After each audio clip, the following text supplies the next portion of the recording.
प्रदोष व्रत करने वाले को भोजन नहीं करना चाहिए, ध्यान दीजिए। फलाहार करो, उसमें भी नमक का सेवन मत करो। प्रदोष व्रत में नमक का सेवन वर्जित होता है। क्या कारण होता है? उसका एक कारण माना गया, नमक की वर्जितता। जिस समय पर एक नगर में एक ब्राह्मणी रहती थी, बहुत भाव से सुनिएगा, प्रदोष व्रत नमक को त्यागने का भाव। प्रदोष व्रत की किताब में भी मिल जाएगा आपको, आप पढ़ेंगे तो सुना होगा आपने। एक ब्राह्मणी रहती थी एक नगर में, उसका पति नहीं था, छोटा सा बालक एक साथ में रहता, छोटा सा बालक। अब ब्राह्मण के घर की धर्म पत्नी है, ब्राह्मण कर्मकांड करने वाला, पूजन करने वाला, पाठ करने वाला, अनुष्ठान करने वाला, पूजन करने वाला, मंत्र जाप करने वाला, भगवत भक्ति में डूबने वाला। ब्राह्मण तो चले गया, ब्राह्मणी बच्चे के साथ रह रही। क्या करे वो? अकेली निवास कर रही, अकेली रह रही है। और ब्राह्मणी बच्चे के साथ भ्रमण करती रहती, घूमती, कहीं कहीं दर दर जाकर कुछ भिक्षा को मांग कर लेकर आ जाती।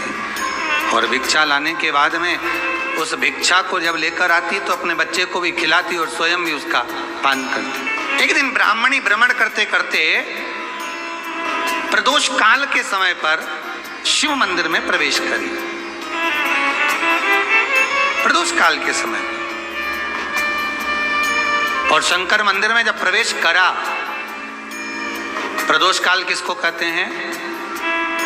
सूर्य अस्त हो रहा हो, रात्रि प्रवेश कर रही हो, दोनों का जब मिलन हो रहा हो वो प्रदोष काल कहलाता है। दोनों का जब मिलन हो रहा, सूर्यास्त हो रहा हो, रात्रि अपना चरण बढ़ाने के लिए आगे बढ़ रही हो और दोनों का जब मिलन हो रहा है, वो प्रदोष काल है, वो प्रदोष का समय है। ब्राह्मणी मंदिर में प्रवेश कर रही। जब ब्राह्मणी मंदिर में प्रवेश करी, मंदिर के अंदर पहुंची, प्रदोष काल का समय था, प्रदोष का समय चल रहा था। और प्रदोष काल के उस समय में, प्रदोष काल के उस समय में जब ब्राह्मणी ने देखा कि कोई भगवान की भक्ति में लगा हुआ है, भगवान के रस तत्व में डूबा हुआ है, आज ब्राह्मणी के पास में कुछ पदार्थ नहीं है, अपने बच्चे का पेट भरने के लिए कोई सामग्री नहीं है, और कुछ आस लेके वो प्रवेश करिए, कुछ आस लेकर वो अंदर प्रवेश कर जाती है। कोई ऋषि की पत्नी, कोई ब्राह्मण जन की अर्धांगिनी उस प्रदोष के समय पर शंकर का अभिषेक पूजन कर रही थी, भगवान शिव की आराधना कर रही थी, भगवान की भक्ति में डूबी हुई थी। जब भगवान शिव की आराधना में डूबी हुई है, आराधना कर रही है, ये कुछ पाने के लिए चली गई, ये कुछ पाने के लिए गई और इसके मन में आया कि मैं कुछ, मुझे भोजन का कोई पदार्थ मिल जावे, मुझे कुछ भोजन मिल जावे, और जब मुझे भोजन मिल जाएगा तब मैं जो पाऊंगी अपने बच्चे को भी पाऊंगी।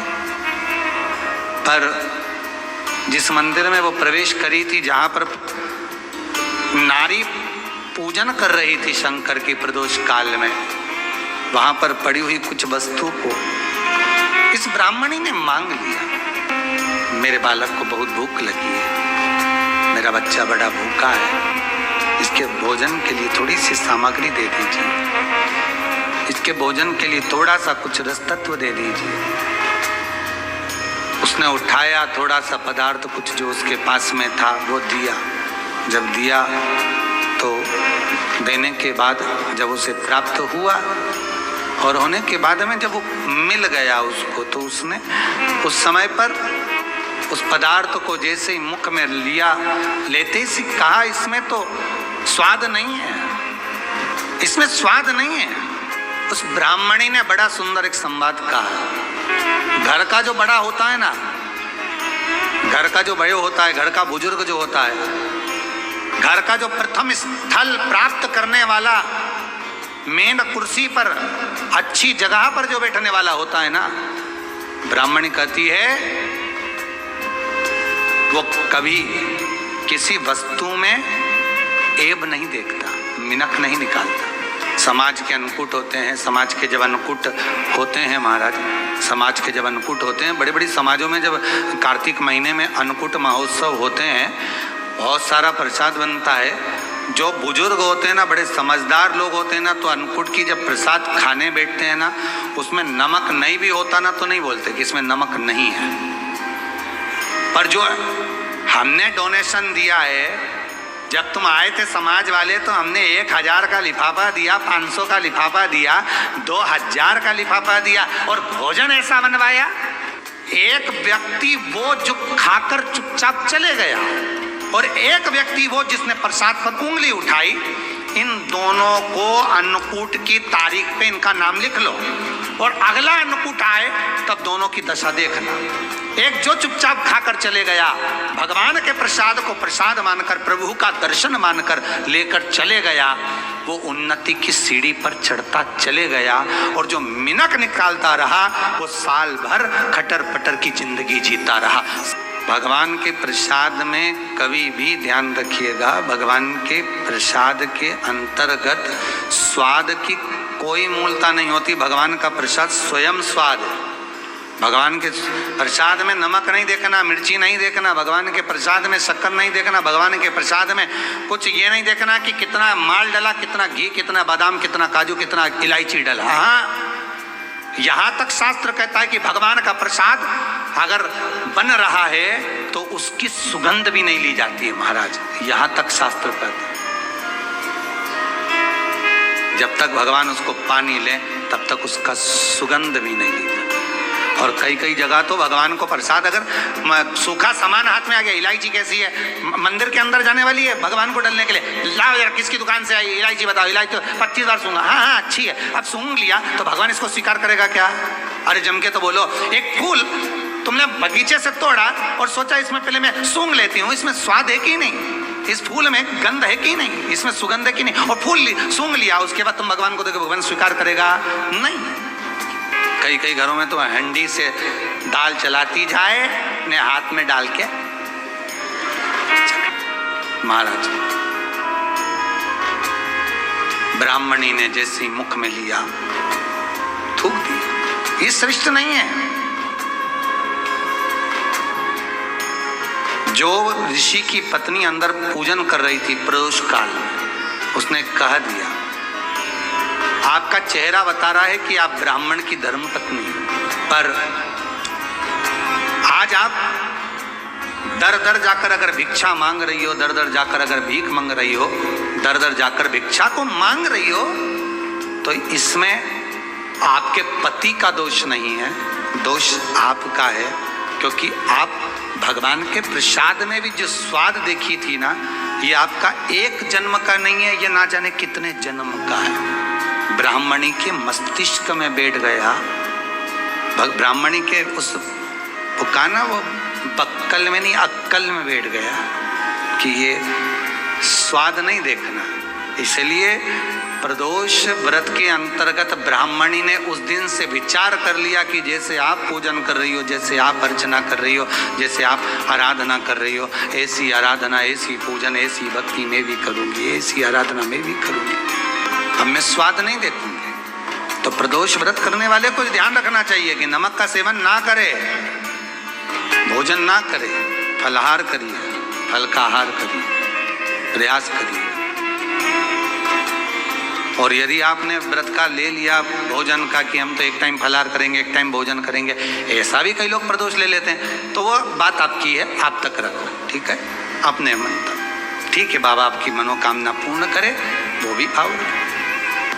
अरे भगवान को धन्यवाद दो कभी कभी कि तूने अच्छे घर में पैदा किया, अच्छा परिवार दिया, अच्छा पति दिया, अच्छी पत्नी दी, अच्छे बच्चे दिए, अच्छा कुटुंब दिया, घर दिया, दुकान दी, जमीन जायदाद दी, शरीर अच्छा दिया, हाथ पैर आँख नाक मुंह सब बढ़िया दिया, एक के भी निपटा के नहीं भेजा तूने।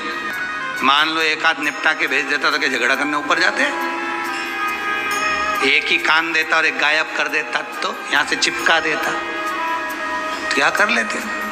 हाथ एक देता और एक गायब कर देता। क्या झगड़ा करने जाते ऊपर कि मुझे ऐसा शरीर दिया? नहीं, भगवान को धन्यवाद देना कि मुझे अच्छे घर में पैदा करा, कटोरा लेके वहाँ चौराहे पे नहीं बिठाया।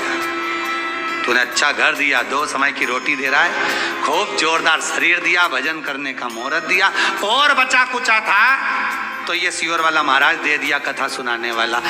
शाम के समय पर प्रदोष काल में बेलपत्री के पेड़ के नीचे, चाहे शंकर के मंदिर के दरवाजे पर या शिव मंदिर में, अगर आप प्रदोष के दिन दिया लगाते हो, सोमवार के दिन दिया लगाते हो, तो ऐसा कोई व्यक्ति नहीं जिसको मेरे देव अधिदेव महादेव मेरा विश्वनाथ भंडार नहीं भरता हो, खाली नहीं छोड़ेगा, दे देगा, भंडार भर देगा, कमी तो नहीं रख सकता, ये पक्का। पर तुम करना ही नहीं चाह, 2-4 सोमवार करो और उसके बाद के तो महाराज जी हमने तो करा था, हमको तो मिला ही नहीं। 2-1 प्रदोष करा तुमने, अरे 1 साल करो, सारे दरबदर भी तो अपन ठोकर खा कर आए, इतना साल निकाला अपन ने, और 6 महीना 3 महीना 4 महीना भगवान से निवेदन तो करो, दिल से कहो तो सरी, नी भंडार भरे तो बात दूसरी, एक बार बोलो तो।